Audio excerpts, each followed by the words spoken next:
శివ మహాపురాణంలో కోటి రుద్ర సంహితలో second chapter. ఇక్కడ కాశీలో ఎన్నో రకాల లింగాలు ఉన్నాయి అని, అక్కడ ఏవైతే ప్రకటింపబడే విశేషమైన సామాన్య లింగాలు ఉన్నాయో దాని వర్ణన గురించి ఇక్కడ చెప్పబడింది.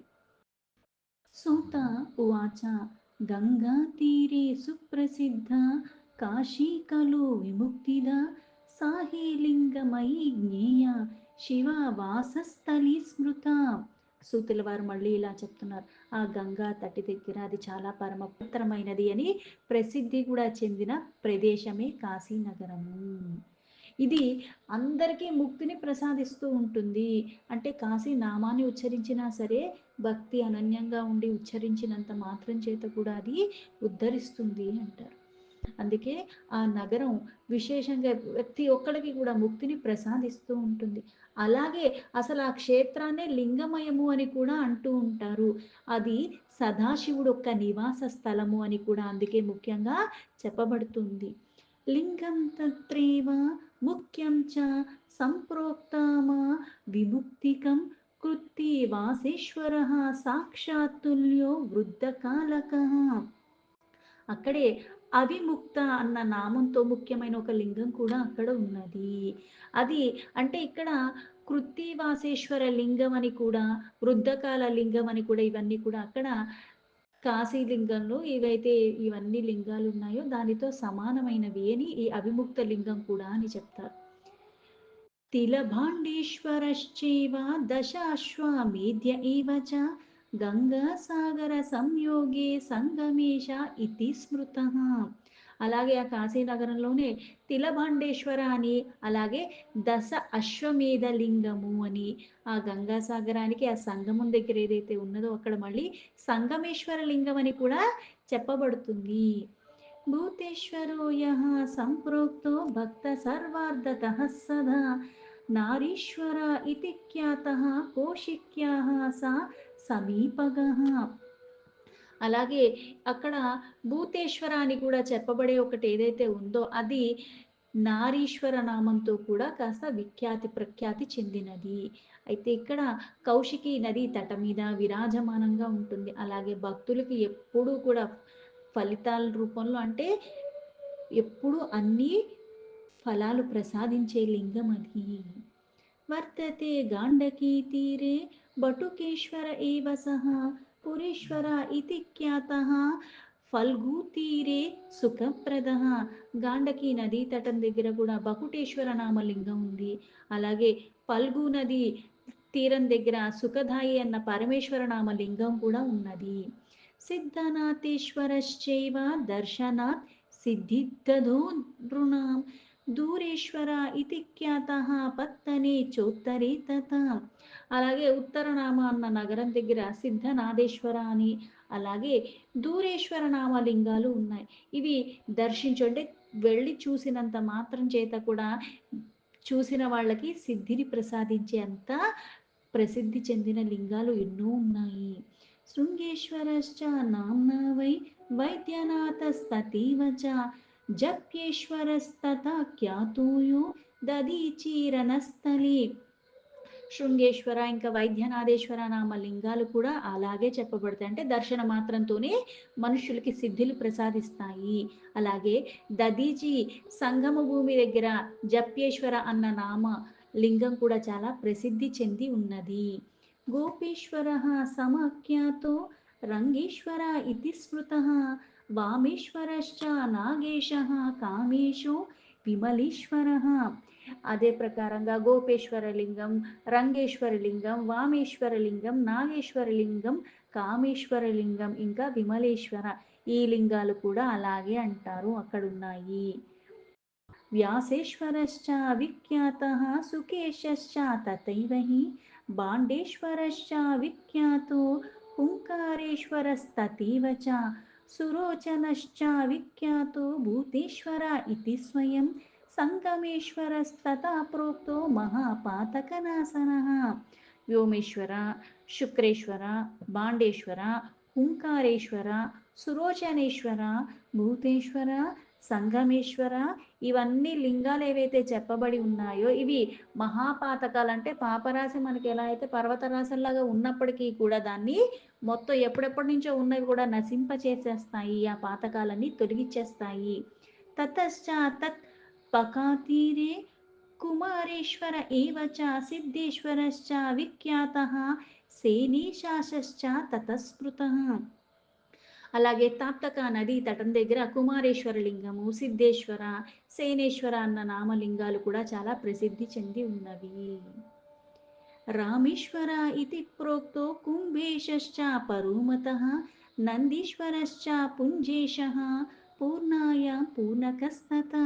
అలాగే పూర్ణ నది తటం దగ్గర రామేశ్వర, కుంభేశ్వర, నందీశ్వర, పుంజేశ్వర, అలాగే పూర్ణకేశ్వర అన్న లింగాలు కూడా అక్కడ ఉన్నాయి ఆ తటి దగ్గర.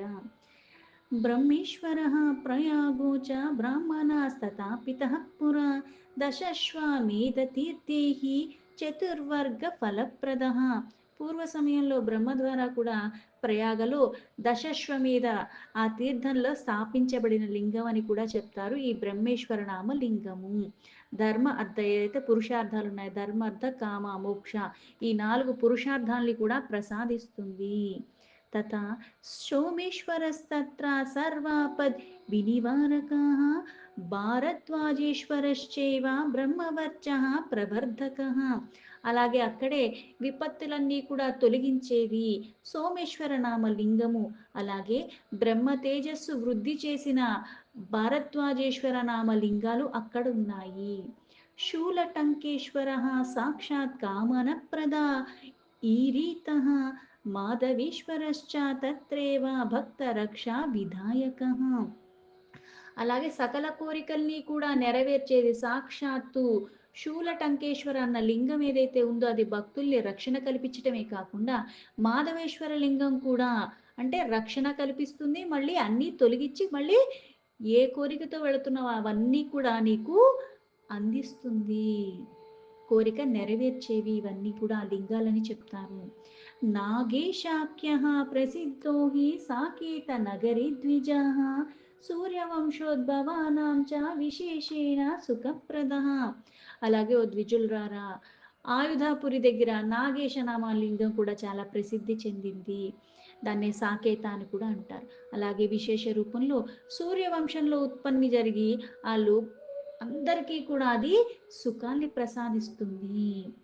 సుఖాన్ని ప్రసాదిస్తుందంటే దుఃఖాన్ని తొలగించేస్తుంది అని అర్థం.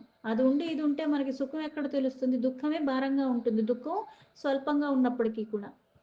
పురుషోత్తమ పూర్యాతు భువనే సహ సుసిద్ధిదతః లోకేశశ్చ మహాలింగః సర్వానంద ప్రదాయకః. అలాగే జగన్నాథుడు పురుషోత్తమ అంటాం. ఆ పురంలో కూడా ఉత్తమమైన సిద్ధిని ప్రసాదించగలిగేది భువనేశ్వర లింగం ఉన్నది. లోకేశ్వర నామ మహాలింగం కూడా అన్ని రకాలుగా ఆనందాన్ని ప్రసాదించేది. కామేశ్వర శంభుర్లింగో గంగేశ పరశుద్ధికృత్ శుక్రేశ్వర శుక్రసిద్ధో లోకానాం హితకామ్యయ. ఇవే కాకుండా కామేశ్వర, అలాగే గంగేశ శివలింగాలు పరమశుద్ధి ప్రధానమైనవి. అంటే అక్కడికి వెళ్ళిన వాళ్ళకి ఏవైతే వికారాలు ఉంటాయో ఆ వికారాలన్నీ కూడా తొలగిపోతాయి అని అర్థం. అందుకే అది శుద్ధిని ప్రసాదించేది, ఎందుకంటే అవి చాలా విశేషమైనవి. అందుకే ఇక్కడ కోరికను నెరవేరుస్తున్నాయి, ఆనందాన్ని ఇస్తున్నాయి. పైగా ఇక్కడ మళ్ళీ లోకహితకరంగా శుక్రుడికి సిద్ధిని ప్రసాదించింది కూడా, అందుకే దాన్ని శుక్రేశ్వర లింగం అని కూడా అంటారు. తథా వటేశ్వరः ఖ్యాతాः సర్వకామఫలప్రదः సింధుతీరే కప్పాలేషు వక్త్రేశः సర్వపాపః. అలాగే వటేశ్వర నామలింగము అది సకల కోరికలను నెరవేర్చేస్తుంది, ప్రసాదిస్తుంది అని. అలాగే సింధు తటి దగ్గర స్థితమైన కపాలేశ్వర, ఇంకా వక్త్రేశ్వర, ఇవి కూడా సకల పాపాలని తొలగిచ్చేస్తాయి ఆ లింగాలు. దౌతపాపేశ్వరः సాక్షాత్ దంశేన పరమేశ్వరः భీమేశ్వర ఇతి ప్రోక్తः సూర్యేశ్వర ఇతి స్మృతः. నందీశ్వరశ్చ విజ్ఞేయో జ్ఞానదో లోకపూజితः నాకేశ్వరో మహాపుణ్యస్తథా రామేశ్వరः స్మృతः. దౌతపాపేశ్వర, భీమేశ్వర, ఇంకా సూర్యేశ్వర ఈ నామాలతో లింగాలేవైతే ఉన్నాయో అది సాక్షాత్తుగా పరమేశ్వరుడు ఒక అంశే అని చెప్పబడతాయి. అందుకే లోకంలో పూజించిన వాళ్ళు నందీశ్వర లింగము అది జ్ఞానాన్ని ప్రసాదిస్తుంది. అలాగే నాకేశ్వర, రామేశ్వర ఈ మహాపుణ్యాల్ని ప్రసాదిస్తూ ఉంటుంది. పాపం తొలగిపోతేనే పుణ్యం ఉంటుంది. మడ్డిలో నేనున్నప్పుడు ఎంత పర్ఫ్యూమ్ కొట్టుకున్నా ఈ చెత్తే వాసన ఎక్కువ తెలుస్తూ ఉంటుంది. చెత్త లేకుండా ఉన్నప్పుడు నేను అసలు పర్ఫ్యూమ్‌ని ముట్టుకున్నా చాలు నేను ఇంకా కొట్టుకోక్కర్ల. సువాసన నాకు ఎలా అయితే ఉంటుందో, అలాగే ఇక్కడ సకల పాపాల్ని తొలగిచ్చేస్తుంది కాబట్టి, ఆ పుణ్యాన్ని ప్రసాదిస్తుందంటే పాపరాశి తొలగిపోతూ ఉంటుంది. పాపం చేసింది ఏదైనా కర్మతోనే తొలగించుకోగలవు. చేసింది నేను మార్చలేను కానీ, ఇప్పుడు చేసేది ఎంత ఎక్కువగా ఉండాలంటే, ఆ పాపరాశి తక్కువగా ఉండాలి. అంటే ఈ పుణ్యం అంత రాశీభూతంగా చేసుకోవాలి నేను. అందుకే మహాపుణ్యప్రదాత అని చెప్పింది. విమలేశ్వర నామ వై కంటకేశ్వర ఏవచ పూర్వసాగర సంయోగో దర్తుర్కేశాస్తతీవ చ చంద్రేశ్వరశ్చ విఘ్నేశ్చ చంద్రకాంతి ఫలప్రదః సర్వకామప్రదశ్చైవ సిద్ధేశ్వర ఇతి స్మృతః. విమలేశ్వర, కంటకేశ్వర ఇంకా దర్తుకేశ అయిన నామాలతో ఉన్న లింగాలు అపూర్వ సాగర సంగమ దగ్గర ఉన్నాయి. అలాగే చంద్రేశ్వర అంటే చంద్రుడితో సమానమైన కాంతి రూపంలో ఉండటమే కాకుండా అది ఫలాలు కూడా అంతలా ఇస్తుంది. సిద్ధేశ్వర నామలింగం సంపూర్ణ కోరికలన్నీ కూడా సిద్ధింపచేస్తూ ఉంటుందని చెప్తారు. బిలవేశ్వరశ్చ విఖ్యాతశ్చాందకేశస్తతేవ చ యత్ర వా అందకో దైత్యః శంకరేణ హతః పరా. ఎక్కడైతే పరమేశ్వరుడు పూర్వకాలంలో అంధకుడిని దైత్యుడిని వధించి అలాగే బిల్వేశ్వర నామంతో అందకేశ్వర లింగంగా కూడా అక్కడ మళ్ళీ అందుకే ప్రసిద్ధి చెందాడు. అంటే అంధకుడిని వధించిన కారణంగా. అలాగే పరమేశ్వరుడు అక్కడ మళ్ళీ అంటే ఇక్కడ ప్రతి రూపము పరమాత్మదే అయినప్పటికీ కూడా విశేషంగా కొన్ని కొన్ని చేసి అక్కడ అలాగా తానే ప్రకటింపబడి తానే స్థాపింపబడ్డాడు. అందుకని అక్కడ పూజించుకున్న వాళ్ళకి దర్శించుకున్న వాళ్ళకి కూడా ఆ విశేష ఫలితం వస్తుంది అంటారు. అయం స్వరూపమంశేన ధృత్వా శంభుః పునః స్థితః శరణేశ్వర విఖ్యాతో లోకానాం సుఖదాః సదా. అలాగే ఆ పరమేశ్వరుడు అంశ ధారణ చేసుకుని మళ్ళీ అక్కడ స్థితమై ఉన్నాడు ఆ లింగ రూపంలో. అందుకే సర్వదా అందరికీ సుఖాలనే ప్రసాదిస్తూ ఉంటాడు శరణేశ్వర లింగము. అది అందుకే బాగా ప్రసిద్ధి కూడా చెందింది. కర్దమేశः పరः ప్రోక్తः కోటీశరశ్చ బుధాచలే అచలేశశ్చ విఖ్యాతో లోకానాం సుఖదః సదా. కర్దమేశ్వర శ్రేష్ఠ లింగం అని చెప్పబడుతుంది. అలాగే కోటీశ అర్బుదాచలం మీద స్థితమై ఉన్నది. ఇలాగే అచలేశ నామంతో కూడా ఉన్న లింగము అంటే ప్రతి ఒక్కళ్ళకి సకల సుఖాలు ప్రసాదిస్తూ ఉంటుంది. నాగేశ్వరస్తు కౌశికస్యాస్తీరే తిష్టతి నిత్యశః అనంతేశ్వర సంజ్ఞశ్చ కళ్యాణ శుభభాజనః. అలాగే కౌశికి నదీ తటి దగ్గర నాగేశ్వర లింగము నిత్యంగా విరాజమానంగా ఉంటుంది. అలాగే అనంతేశ్వర నామ లింగము కళ్యాణదాయము మంగళదాయము అంటారు. योगेश्वरश्च विख्यातो वैद्यनाथेश्वरस्तथा कोटीश्वरश्च विज्ञेयः सप्तेश्वर इति स्मृतः भद्रेश्वरश्च विख्यातो भद्राणां हरः स्वयं चण्डीकरश्वस्तथा प्रोक्तः సంగమీశ్వర ఏవ చ. అలాగే యోగేశ్వర, వైద్యనాథేశ్వర, కోటీశ్వర అలాగే సప్తేశ్వర లింగాలు కూడా విఖ్యాతి చెంది ఉన్నాయి. భద్రనామ అలాగే శివభద్రేశ్వర లింగ రూపంలో ఎక్కడైతే వచ్చాడో అది కూడా చాలా విఖ్యాతి ప్రసిద్ధి చెందింది. ఈ ప్రకారంగా చండీశ్వర అలాగే సంగమేశ్వర కూడా అలాంటివే ప్రసిద్ధి చెందిన లింగాలు.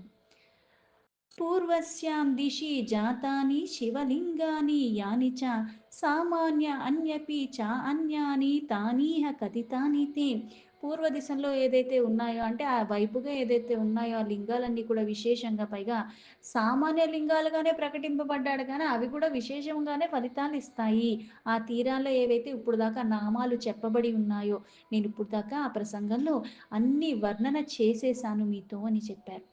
దక్షిణ్యస్యాం దిశి తథా శివలింగాని యాని చ సంజాతాని మునిశ్రేష్ట తాని తే కథం యామ్యహం.